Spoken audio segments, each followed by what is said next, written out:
చాలా జాగ్రత్తగా విందాం.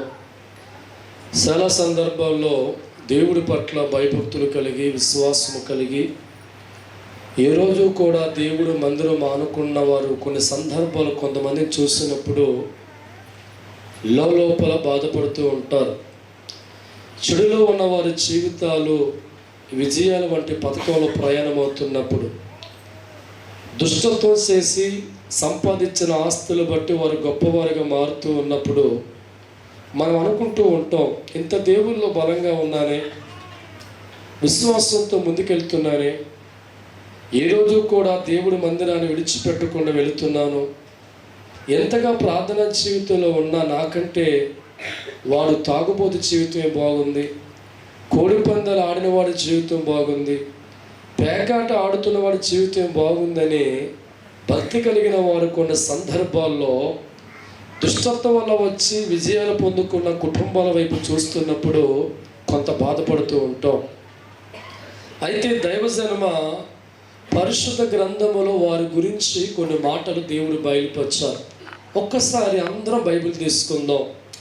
యోబు గ్రంథం 20వ అధ్యాయము, 20వ అధ్యాయము, యోబు గ్రంథం 20వ అధ్యాయము 4వ వచనాన్ని ధ్యానం చేసుకుందాం. దుష్టులకు విజయము కొద్ది కాలం ఉండును, దుష్టులకు విజయము కొద్ది కాలం ఉండును, భక్తిహీనులకు సంతోషము ఒక నిమిషం మాత్రం ఉండును. చాలు. దేవుడి స్తోత్రం.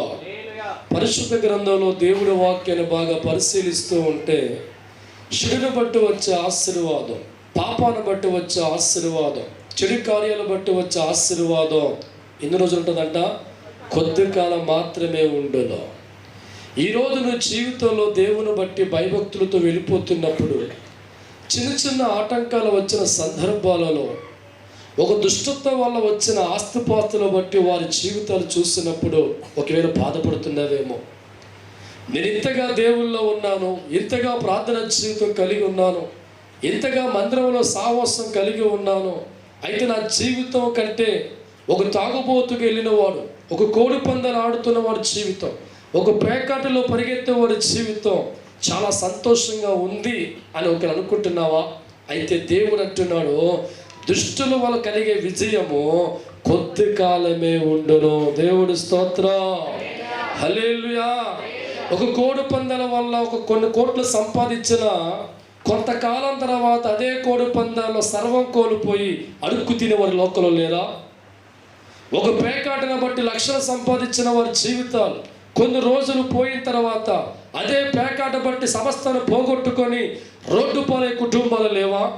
ఒక క్రికెట్ బెట్టింగ్ల బట్టి లోకం లక్షలు సంపాదించి ఆ లక్షలు వచ్చినప్పుడు ఈ లోకంలో నాకేం అనుకొని వెళ్ళినాడు, అదే క్రికెట్ బెట్టింగ్లో ఓటమి వచ్చింది, జీవితంలో చావులో గెలిపిన వారు లేరా అంటే ఇటువంటి వారు వందల మంది ఉన్నారు.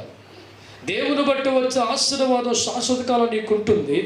ఒక చెడును బట్టి, ఒక క్రికెట్ బెట్టింగ్ని బట్టి, పేకాట బట్టి, కోడి పందాలు బట్టి వచ్చిన ఆశీర్వాదాలు, విజయాలు దేవుడు అంటున్నాడు కొద్ది కాలం మాత్రమే ఉంటుంది, వారి సంతోషం నిమిషమే. దేవుడి స్తోత్రం. హల్లెలూయా. ఈరోజు నీ జీవితంలో కూడా అటువంటి వారి జీవితాలు చూసినప్పుడు భక్తి కలిగిన వాడిగా బాధపడుతున్నావేమో, విశ్వాసం కలిగిన వాడిగా బాధపడుతున్నావు. అయ్యే నేను ఇంత భక్తిగా ఉన్నా ఇంకా నాకు జీవితంలో గొప్పవాడు కాలని బాధపడుతున్నావేమో. ఈరోజు వాడు కోడి పందాలు ఆడుతున్నా వాడి జీవితం బాగుందే, పేకాట ఆడుతున్నా వాడి జీవితం బాగుందే, 6 పువ్వులు 3 కాయల్లో వద్దులు అనుకొని ఒకవేళ బాధపడే వ్యక్తి అయితే దేవుడు అంటున్నాడు వాడి ఆశీర్వాదం కొద్ది రోజులే, వాడు కలిగి ఉన్న దీవెన కొద్ది రోజులే. ఎందుకంటే వాడికి నేనిచ్చిన ఆశీర్వాదం కాదు, నేనిచ్చిన దీవెన కాదు. లోకములో సాతాను బట్టి, కోడి పందాలు బట్టి, పేకాట బట్టి, జోతాను బట్టి, క్రికెట్ బెట్టింగ్ల బట్టి వారు సంపాదించుకున్న పాస్తులన్నీ కూడా అదే క్రికెట్ బెట్టింగ్లో కోల్పోయి అప్పులు పాలైపోతారు, అదే పేకాటలో కోల్పోయి అడుక్కు తినేవాడుగా మారిపోతారు, అదే పేకాటలో దూరం అయిపోయి జీవితంలో వారు సుఖాన్ని, సంతోషాన్ని కోల్పోతారు అని బైబిల్ మాట్లాడు. దేవుడి స్తోత్రం. ఇలాంటి వారు ఎంతమంది జీవితం మనం చూస్తున్నాం, ఎంతమంది కుటుంబాలు మనం చూడగలుగుతున్నాం. వారి జీవితంలో వచ్చిన ఆశీర్వాదం శాశ్వత కాలం వాళ్ళకు ఉండదు. ఎందుకంటే దుష్టులకు వచ్చిన విజయాలు, పాపంలో ఉన్న వారికి వచ్చే ఆశీర్వాదం, చెడులో ఉన్న వారికి వచ్చిన విజయాలు ఎంతకాలం వారి జీవితంలో ఉండక కొద్ది కాలం మాత్రం వారి జీవితంలో ఉండి అదే చెడును బట్టి వారు పోగొట్టుకుంటారు, అదే జోదాను బట్టి వారు పోగొట్టుకుంటారు. అదే నీ జీవితంలో దేవుడు భక్తుడిగా మారి విశ్వాసముగా జీవితాన్ని కొనసాగించి నువ్వు చేస్తున్న ఉద్యోగం నమ్ముకొని, నువ్వు చేస్తున్న వ్యాపారం నమ్ముకొని, నువ్వు చేస్తున్న పంట నమ్ముకొని విశ్వాసాలు ముందుకెళ్ళిపోతే ఆ పంటను బట్టి ఇచ్చే దేవుడు ఆశీర్వాదం నీకు, నీ కుటుంబానికి శాశ్వత కాలం. దేవుడు స్తోత్రం, హల్లెలూయా. ఈరోజు నీ జీవితంలో కూడా ఈ వాక్యాన్ని బాగా పరిశీలించే వ్యక్తిగా నువ్వు మారాలి. దేన్ని బట్టి ఆశీర్వదించడం కోరుకుంటున్నావు? దుష్టములో వచ్చే విజయాన్ని కోరుకుంటున్నావా? చెడులో వచ్చే విజయాన్ని కోరుకుంటున్నావా? పాపములో వచ్చే ఆశీర్వాదం కోరుకుంటున్నావా? అయితే కలకాలము ఆ విజయం నీతో ఉండదు, శాశ్వత కాల ఆశీర్వాదం నీతో ఉండదు. ఎందుకంటే బైబిల్లో ఉన్న దేవుడే పలుకుతున్న మాట, దుష్టులకు వచ్చే విజయం కొంతకాలం ఉంటుంది, భక్తిహీన సంతోషము ఒక నిమిషం మాత్రమే ఉండును. దేవుడి స్తోత్రం. ఒక పేకాట వల్ల వచ్చే ఆశీర్వాదం వల్ల వాడు ఇంకా పరిగెడుతూ ఉంటా. ఈరోజు 1,00,000 సంపాదించాను కదా, రేపు ఎంత సంపాదిస్తా? 2 లక్షలు అనుకుంటా. అలాగే ఒక రోజు 5 నెలల్లో సంపాదించిన తర్వాత ఇంకా అనుకుంటే తర్వాత మొదలవుతుంది స్టార్టింగ్. వచ్చిందల్లా తిరిగి వెళ్ళిపోతూ ఉంటుంది. చివరికి అనుకుంటూ ఉంటాం, ఇల్లు అమ్మేన పేకాట ఆడి సంపాదించాలి. తర్వాత దేవుడి స్తోత్రం. ఆ ఇల్లు వెళ్ళిపోయిన తర్వాత అనుకుంటాం, మా ఆవిడికి బంగారం ఎందుకు అవసరం, బంగారం ఉంది కదా దాన్ని అమ్మేనా విజయం అనుకుంటాం. బంగారం వెళ్ళిపోయి చివరికి మెల్ల పుస్తులు వెళ్ళిపోతాయి. కట్టుకుని బట్టలు అమ్మే చివరికి దైవజనమా ఎక్కడో పొలం గట్ల మీద పోయి పురుగుల మీద తాగి చచ్చి ఊరుకుంటా. దేవుడి స్తోత్రం. చెడు వల్ల వచ్చే ఆశీర్వాదం జీవితాన్ని ముగిస్తుంది. రెక్కల కష్టం నమ్ముకునే వ్యక్తిగా దేవుడి మీద ఆధారపడి భక్తి జీవితాన్ని పెంచుకొని మందిరాన్ని విడిచిపెట్టకుండా దేవుడి సాహసాలు కొనసాగి దేవుడు నా కుటుంబాన్ని ఆస్వాదించమంటే నీ పంట వల్ల వచ్చే ఆశీర్వాదం నీకు శాశ్వతం, నీ వ్యాపారం వల్ల వచ్చే ఆశీర్వాదం నీకు శాశ్వతం. రెక్కల కష్టం నమ్ముకున్నవే, నీ రెక్కల కష్టం వచ్చే ఆశీర్వాదం శాశ్వతం. అది నువ్వు తినడమే కాదు, నీ పిల్లల తరతలు అనుభవించడానికి దేవుడికి అనుగ్రహిస్తాడు. దేవుడి స్తోత్రం. దేవుడి ఇచ్చిందే శాశ్వతం, పాప వల్ల వచ్చేది అశాశ్వతం. దేవుడి ఇచ్చిందే శాశ్వతం, పాప వల్ల వచ్చేది అశాశ్వతం. దేని ద్వారా నీవు సంపాదించావు, దేని ద్వారా నీవు సంపాదించావు, అదే నీ జీవితాన్ని ఓడిస్తున్నాడు, అదే నీ జీవితాన్ని ఓడిస్తున్నాడు. ఇదే దేవుడి వాక్యం, నీ బ్రతుకునే ఆశీర్వాదం. ఇదే దేవుడి వాక్యం, నీ బ్రతుకునే మార్చే దేవుడి వాక్యం. రెక్కల కష్టాలే నమ్ముకోని దేవుడితో నీవు నడిచిన వేళ, రెక్కల కష్టాలే నమ్ముకోని దేవుడితో నీవు నడిచిన వేళ, తరతరాలుగా దేవుడు తీరుస్తాడు, శాశ్వతమైన సంతోషం నీకిస్తాడు. తరతరాలుగా దేవుడు దీవిస్తాడు, శాశ్వతమైన సంతోషం నీకిస్తాడు. హల్లెలూయా. ఈరోజు నీ జీవితంలో దేవుని బట్టి ఆశీర్వాదం కోరుకోవాలి, కానీ షార్ట్ కట్లో గొప్పటి కాలం పరిగెడితే జీవితం షార్ట్ అయిపో. జాగ్రత్త. దేవుడి స్తోత్రం. హల్లెలూయా. ఈరోజు వాక్యాన్ని బట్టి జాగ్రత్తగా నువ్వు పరిశీలించు. చెడిపోయిన వారు బట్టి జీవితంలో గొప్పవారిగా మారిన వారు ఈరోజు ఎలా ఉన్నారు ఒకసారి పరిశీలించు. అడుక్కు తింటున్నారు, రోడ్లు పాలవుతున్నారు, పిచ్చోలుగా మారుతున్నారు, చివరికి ఉన్నదో పోగొట్టుకొని ఎవరికి తెలియకుండా ఆ పొలగొట్లో పోయి మొదట తెచ్చేవారిగా మారి. కానీ దేవుడిచ్చే ఆశీర్వాదాన్ని సంపాదించుకో. నువ్వు వ్యవసాయం చేస్తున్నావా, వ్యాపారం చేస్తున్నావా, ఉద్యోగం చేస్తున్నావా, ఏ పని చేసినా ఆ పనిలో దేవుని బట్టి ఆశీర్వాదం కోరుకొని దేవుడిచ్చే విజయం కొరకు ఎదురు చూస్తూ ఉంటే దేవుడిచ్చిన ప్రతి ఆశీర్వాదం కూడా శాశ్వతంగా ఉంటుంది. దేవుడిచ్చిన ఆశీర్వాదం తరిగిపోయేది కాదు. కానీ దేవుడిచ్చిన ఆశీర్వాదాన్ని మనం నిలిపే వరకు కూడా నువ్వు దేవుడితో కొనసాగాలి. ఎదుటి వాడిని చూసి అసూయపడవద్దు. ఒక తాగుబోతు గొప్ప జీవితాన్ని బట్టి అసూయపడవద్దు. ఒక తిరుగుబోతు ఆస్తి కలిగిన వాడిని బట్టి అసూయపడవద్దు. ఒక క్రికెట్ బెట్టింగ్లో గొప్పవాడిగా మారిన వారు చూసి అసూయపడవద్దు. ఎందుకంటే వారి జీవితాల్లో ఆ ఆశీర్వాదం శాశ్వతంగా ఉండదు, ఆ దీవెన ఉండదు. ఎందుకంటే వారికి వచ్చిన క్రికెట్ బెట్టింగ్ని బట్టి, ప్యాకెట్ని బట్టి, జోతని బట్టి వచ్చే ఆ అమౌంట్, ఆ ₹1,00,000 ఒక సంవత్సరం తర్వాత వాడి జోత అనుకుంటాం అడుక్కు తినేవాడికి రోడ్డు కదా. ఎందుకంటే అశాశ్వతం. అదే దేవుడి మీద ఆధారపడి భక్తి జీవితం వెళ్ళిపోతూ ఉంటే, దేవుని బట్టి నీ పంటను దేవుడు పండిస్తూ ఉంటే, దేవుని బట్టి నీ వ్యాపారం దీవిస్తూ ఉంటే, దేవుని బట్టి నీ కూలుపను దీవిస్తూ ఉంటే, ఆ దేవుని బట్టి వచ్చిన ఆ పంట నీకు శాశ్వతంగా ఉంటుంది. ఆ దేవుని బట్టి వచ్చే ₹1 నీకు శాశ్వతంగా ఉంటుంది. ఆ దేవుని బట్టి వచ్చే ఆశీర్వాదం నీకు శాశ్వతంగా ఉంటుంది. అదే నీ నోటికి ముద్దగా మారుతుంది. నీ తర్వాత నీ కొడుక్కి ఇస్తుంది, నీ కూతురికి ఇస్తుంది. తరతరాలుగా అటువంటి ఆశీర్వాదం దేవుని బట్టి పొందుకుంటే మనతో పాటు కొనసాగుతూనే ఉంది. దేవుడి స్తోత్రం. యోబు గ్రంథం 20వ అధ్యాయము, యోబు గ్రంథం 20వ అధ్యాయము 18వ వచనం ధ్యానం చేసుకుందాం. దేని కొరకు వారు ప్రయాసపడి సంపాదించును, దానిని వారు అనుభవింపక మరలా అప్పగించెదరు. వారు సంపాదించిన ఆస్తి కొలది వారికి సంతోషం ఉండదు. చాలు. దేవుడి స్తోత్రం. ఒక పేకాడ ద్వారా నువ్వు డబ్బు సంపాదించా మళ్ళీ అప్పగించవలసిందే. దేనికి? వెళ్ళిపోద్ది. ఓ క్రికెట్ బెట్టింగ్ బట్టి సంపాదించి కారు, మేడ, మిద్ది, బైకు, చొట్ట అన్ని కొనుక్కున్నావా? అదే బెట్టింగ్ మళ్ళీ అప్పగించవలసిందే కొన్ని రోజులు పోయిన తర్వాత. దేవుడు వాక్యం అంటుంది, వారు దేని కొరకైతే ప్రయాసపడి సంపాదించారో దానిలో వారు అనుభవించక, శాశ్వత కాలం అనుభవించక, శాశ్వత కాలం వారితో ఉండక, దేన్ని బట్టి చెడుని బట్టి సంపాదించింది, క్రికెట్ బట్టి సంపాదించింది, పేకాట బట్టి సంపాదించింది, జోదా బట్టి సంపాదించింది, పాపాన్ని సంపాదించింది, మరలా దేని బట్టి నువ్వు సంపాదించావో సంపాదించిన దానికంటే రెట్టింపు చేసి మరలా దానికి అప్పగిస్తావంట. అలా సంపాదించే కొలిది నీకు ఏమైపోద్దంట? సంతోషం వారికి ఉండదు. ఎందుకంటే వచ్చింది 10 లక్షలు అయితే కొన్ని రోజులు పోయిన తర్వాత నీ కూడు గుడ్డ సమస్త అమ్ముకొని ఏమవుతావు అంటే సంతోషం లేనివాడిగా మిగిలిపోతావు. దేవుడి స్తోత్రం. క్రైస్తవుడిగా దేవుడు నమ్ముకున్న వ్యక్తిగా వంకర మార్గాలు పోమాక, చెడు మార్గంలో ఆస్తిపడి కావాలి పరిమాక, దేవుడి కోసం పరిగెత్తు.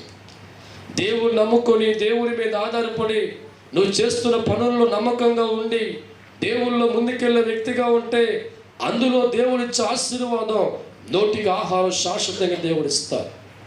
నా ప్రియమైన దైవజనమ, ప్రభు ఆత్మచేత మీకు వాక్యం అందిస్తూ ఉన్నా. దేన్ని బట్టి నీ జీవితంలో ముందుకెళ్ళాలి. ఒక దుష్టత్వానికి వచ్చిన విజయం ఎంతకాలం ఉంటుందో ఆలోచించో. ఒక చెడు బట్టి వచ్చిన డబ్బు ఎంతకాలం ఆలోచించో. దేవుని బట్టి మనకు ఆశీర్వాదం రావాలి, దేవుని బట్టి మనకు దీవెన రావాలి, దేవుడి చేతుల్లో ఉన్న ఆశీర్వాదం మనం పొందుకోవాలి. ఈరోజు చాలామంది జీవితం అనుకుంటూ ఉంటారు, ఒక చెడిపోయిన వాడు గొప్పవాడిగా ఉన్నప్పుడు ఒక భక్తి కలిగిన వాడు చెప్పవలసిన మాట వాళ్ళు చూసి దేవుడితో బాధతో మాడమాక వాడి చెడుతనం బట్టి ఆస్తి వచ్చిందా కొద్ది కాలం తర్వాత వాడు బికారిగా. ఎందుకంటే ఆ చెడు వల్ల వచ్చిన ఆస్తి వారి శాశ్వత కాలం ఉండదు. ఎంతోమంది మనం చూస్తున్నాం. ఎంతోమంది సామాన్య స్థితిలో ఉన్నవారు ఇటువంటి బెట్టింగ్లు బట్టి గొప్పవారిగా మారి కొద్ది కాలం ప్రపంచాన్ని గొప్పవారు కనిపించి తర్వాత తింటాక తిండి లేకుండా ఉన్నవారి కుటుంబాలు ఎన్నో కనబడుతున్నాయి. అయితే భక్తి కలిగిన వాడు చూడవలసిన చూపు నీ ముందు ఉన్న పితరులు భక్తి చేసి ఎంత గొప్పవారు మారారో వాళ్ళు చూడడం ప్రారంభించు. దేవుడి స్తోత్రం. ఒక దావీదు జీవితం గమనిస్తూ ఉంటే భక్తి జీవితం నేర్చుకొని, ప్రార్థనా జీవితం నేర్చుకొని దేవుని బట్టి ఆశీర్వాదం కోరుకున్నప్పుడు దావీదుకి ఇచ్చిన ఆశీర్వాదం ఎప్పుడైనా పోయిందా? తన జీవిత కాలం అంతా కూడా ఆశీర్వాదం తనతో ఉంది. తన తర్వాత తన బిడ్డలు తినే రుణాన్ని దేవుడు అనుగ్రహించాడు. దావీదు దుష్టత్వం బట్టి విజయం సాధించలేదే, చెడును బట్టి ఆస్తిని సంపాదించలేదే, ఒక బెట్టింగ్లు బట్టి గొప్పవాడిగా మారలేదే, ఒక పేకాటను బట్టి గొప్పవాడిగా మారలేదే. భక్తి జీవితాన్ని బట్టి అతను గొప్పవాడిగా మారాడు. ప్రార్థన జీవితాన్ని బట్టి గొప్పవాడిగా మారాడు. దేవుడితో ఉన్న ఓ కనెక్టింగ్ అంటే సావాసం, దేవుడితో నడుస్తూ ఉంటే, భక్తి జీవితం చేస్తూ ఉంటే, ప్రార్థన జీవితం కొనసాగిస్తూ ఉంటే తన పేదరికాన్ని కొట్టువేసి స్థిరమైన ఆస్తిపడిగా దేవుడు మార్చాడు. అది శాశ్వత కాలం. దావీదుకి ఇచ్చిన ఆస్తిపాస్తులు శాశ్వత కాలం అనుభవించాడు. రాజరికం శాశ్వత అనుభవించాడు. హోదా శాశ్వత అనుభవించాడు.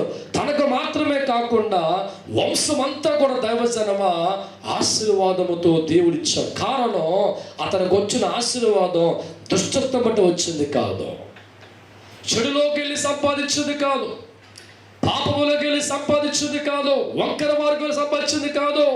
దేవుడు మార్గములో ఉండి ఆశీర్వాదం సంపాదించాడు. బతికినంత కాలం రాజుగానే బతికాడు. దేవుడు స్తోత్రం, హల్లెలూయా. ఈ మందిరములో ప్రభుని జీవితంతో మాట్లాడుతూ ఉన్నాడు. దేవుడు మార్గములో సంపాదించు ఆశీర్వాదం, దేవుడు మార్గములో దీవెన సంపాదించు, దేవుడు మార్గములో వచ్చిన ఆశీర్వాదాలు, దేవుడి మార్గంలో వచ్చిన దీవెనలు, దేవుడి మార్గంలో వచ్చిన మహాకృప జీవిత కాలం అంతా నిన్ను వెంటాడుతూనే ఉంటుంది. ఆ ఆశీర్వాదం తరిగిపోయేది కాదు. ఎందుకంటే అది దుష్టత్వంలో వచ్చిన ఆశీర్వాదం కాదు, దేవుడి చేతుల్లో మనకు వచ్చిన ఆశీర్వాదం. అందుకే దేవుడు వాక్యం ఉంటుంది, ఈరోజు నువ్వు ప్రార్థనా పరుడిగా ఉన్నప్పుడు చిన్న చిన్న ఆటంకాలు బట్టి చెడిపోయిన వారి జీవితాలు బాగున్నప్పుడు బాధపడుతున్నావా? ఈరోజు విశ్వాసములో బలవంతురాలుగా వెళుతున్నప్పుడు చెడు సంపాదించిన వారి జీవితాలు గొప్పగా ఉన్నప్పుడు నేను ఇలా ఉన్నానే వారు అనుకుంటున్నావా? ఒకవేళ నీ జీవితంలో ప్రార్థనా పరుడుగా ఉండి దేవుడితో కొనసాగుతున్నప్పుడు ఏ ప్రార్థన రాకుండా గాలికి తిరిగే వారి జీవితాలు, ఇష్టమైన మాగల జీవితాలు మేడ మీద మేడ కడుతూ ఉంటే వారు చూసినప్పుడు ఇంత భక్తిగా నేనున్నానే, ఇంత విశ్వాసంగా నేనున్నానే, ఇంత ప్రార్థన జీవితం ఉందే, ఏ రోజు మందిరం మానలేదే, దేవుడి కోసం బతికానే, వాడు నాకంటే వాడే బాగున్న ప్రభువాని దేవుడితో మాట్లాడుతున్నావా? వాడి బతుకులు ప్రభు చెప్తున్నాడు, వాడి కొద్ది కాలమే సంతోషం. దుష్టత్వం వల్ల సంపాదించిన విజయం కొద్ది కాలం, చెడును బట్టి సంపాదించే ఆస్తి కొద్ది కాలం, బెట్టింగ్ వల్ల వచ్చే ఆస్తి కొద్ది కాలం.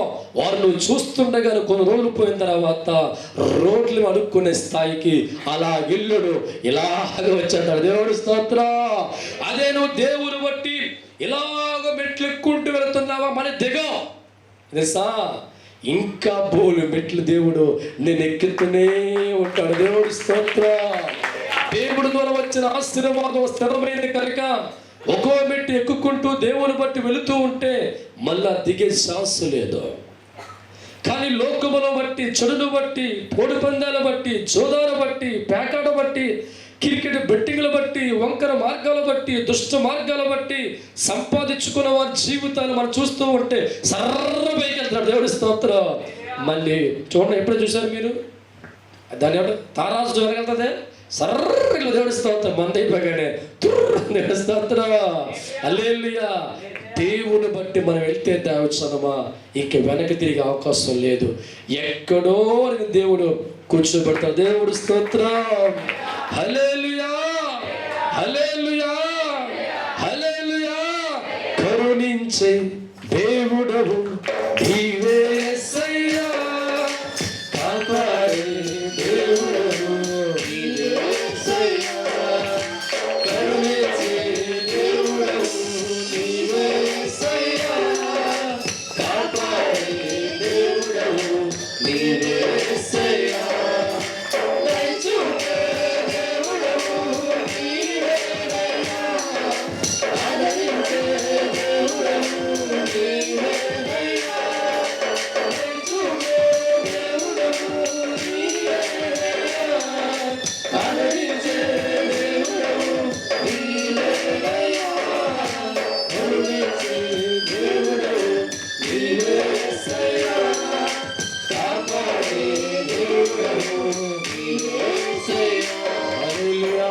చాలా మంది జీవితాలు ప్యాకెట్ రాయలు మనం గమనిస్తూ ఉంటే మొదటగా 10,000 పట్టుకొని ప్యాకెట్కి వెళ్ళి 1,00,000 సంపాదిస్తాడు. 1,00,000 ఒక బీరులో పెడతాడు. అనుకుంటాడు రేపు ఇంకెరగ తీస్తా కదా. మెల్లిగా ఆ ఉన్న 10,000 ముందు ఇచ్చుకెళ్తాడు. ఆ 10,000 పోగానే ఇంటికి వస్తాడు, ఒక కట్ట తీస్తాడు. దీని సంపద అనుకుంటాడు, 10 పోద్ది అనుకుంటాడు, 1,00,000 పోద్ది కదా. సరే పోయింది మనం రప్పించుకుందామని మళ్ళా పక్కన ఎక్కడో అప్పు చేసి నాకు తెస్తాడు, 1,00,000 పోద్ది. ఇది మనసులో గురుంటుందన్నమాట. ఈరోజు ఈ అనుకొని ఉన్నదంతా కూడా పెట్టి చెవులకి బాధలు విలువ. దేవుడి స్తోత్రం. ఇలాంటి వారి జీవితాలు కొన్ని వందల మంది కాపులను నశించిపోతున్నాయి. కొన్ని వేల మంది జీవితాలు రోడ్డుపాలు అయిపోతున్నాయి. తెలుసా, దేవుని బట్టి ఆశీర్వాదం వారు కోరుకోక దుష్టంతో పాటు చెడు బట్టి వచ్చి ఆశీర్వాదం కోరిక వారు పరిగెడుతున్నారు. నా ప్రియమైన దైవచమ్మ, దేవుని మందిరములో నీతో ప్రభువు మాట్లాడుతున్నారు. ఏ విజయాన్ని కోరుకుంటున్నావు? భక్తి ద్వారా సంపాదించే విజయం కోరుకుంటున్నావా? దుష్టత వచ్చే విజయం వైపు చూసి బాధపడుతున్నావా? వారి జీవితాలు చాలా కొద్ది కాలం ఉంటాయి.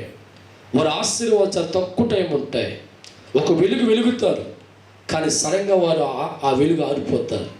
దేవుడి వల్ల వెలిగించబడిన వారు జీవిత కాలం అంతా వెలుగుతూనే ఉంటాడు. దేవుడి స్తోత్రం. హల్లెలూయా. ఈరోజు నీ మనస్సులో ఎదుటి వారు చూస్తూ బాధపడుతున్నావేమో, చెడులో సంపాదించిన వారి గురించి బాధపడుతున్నావేమో, పేకాటలో సంపాదించిన వారి గురించి బాధపడి ఏడుస్తున్నావేమో.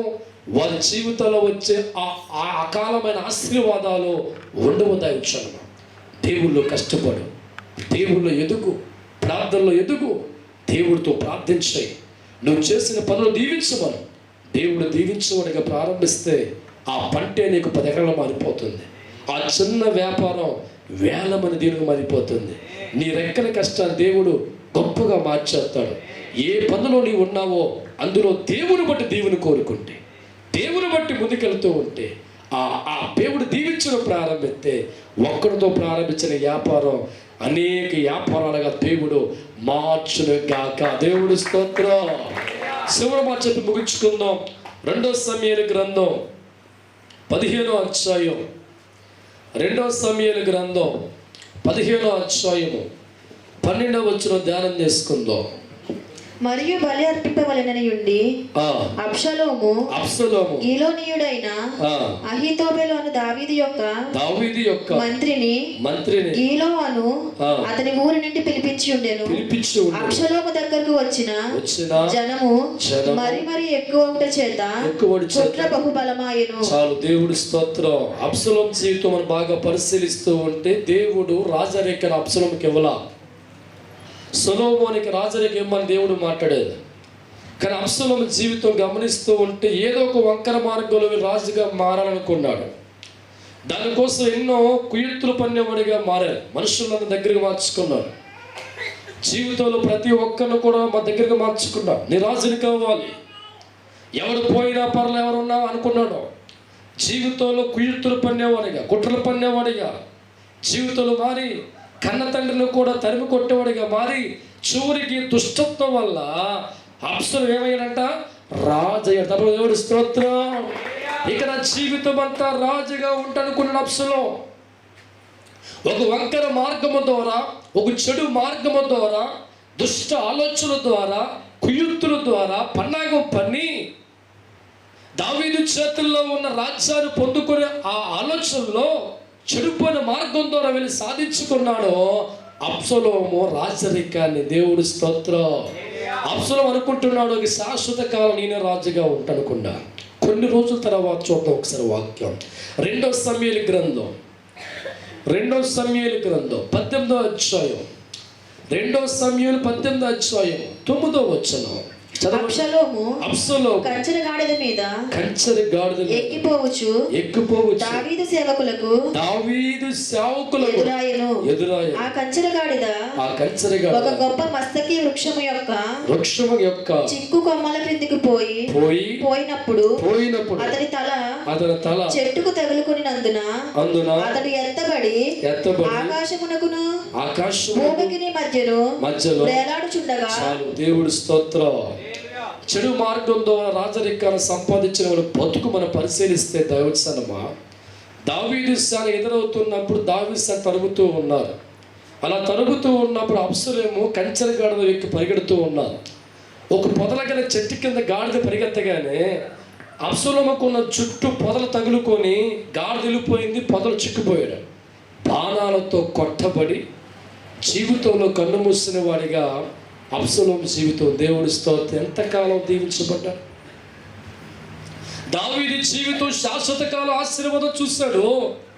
కానీ అబ్షలోము జీవితం గమనిస్తే చెడు మార్గాన్ని బట్టి, కుతంత్రాలను బట్టి, దుష్ట ఆలోచనలు బట్టి సంపాదించుకున్న ఆ రాజు పదవిని కొంతకాలం మాత్రమే తర్వాత అదే పదవిని బట్టి ప్రాణాలు పోయి, అదే రాజరికాన్ని బట్టి జీవితం కోల్పోయాడు.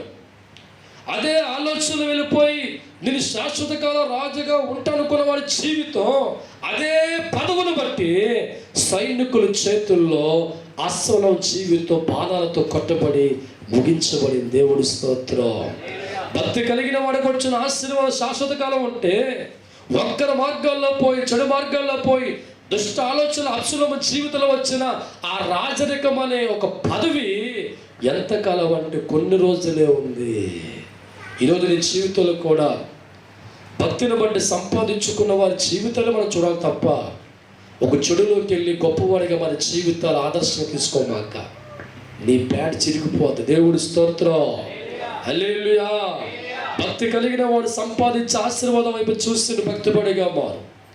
దేవుని నమ్ముకొని దేవుడిని ఆరాధించి గొప్పవారిగా మాన బతుకులు ఆదర్శంగా పెట్టుకొని నువ్వు గొప్పవారిగా మారు. దేవుడు అంటే ప్రాణాలు పెట్టే స్థాయికి వెళ్ళిన వారి జీవితాలు ఎంత ఉన్నత పాత్రలో ఉన్నాయో వారిని ఆదర్శం తీసుకొని వారి మనస్సు కలిగి నడుచుకో. అప్పుడు శాశ్వతమైన ఆశీర్వాదం నీవు కూడా దేవుడి ద్వారా పొందుకుంటావు.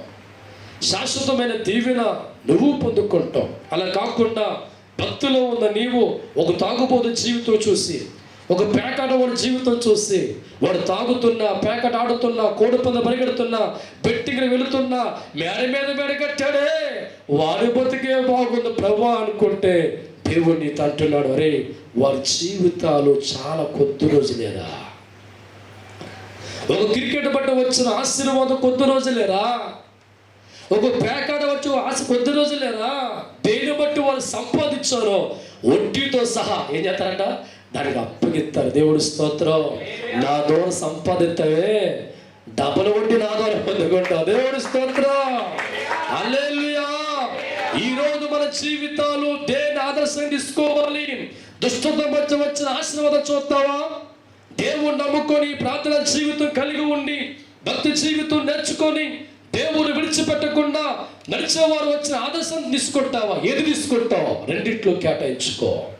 ఒక మార్గం తీసుకుంటే కొంతకాలం ఆశీర్వాదం వస్తుంది.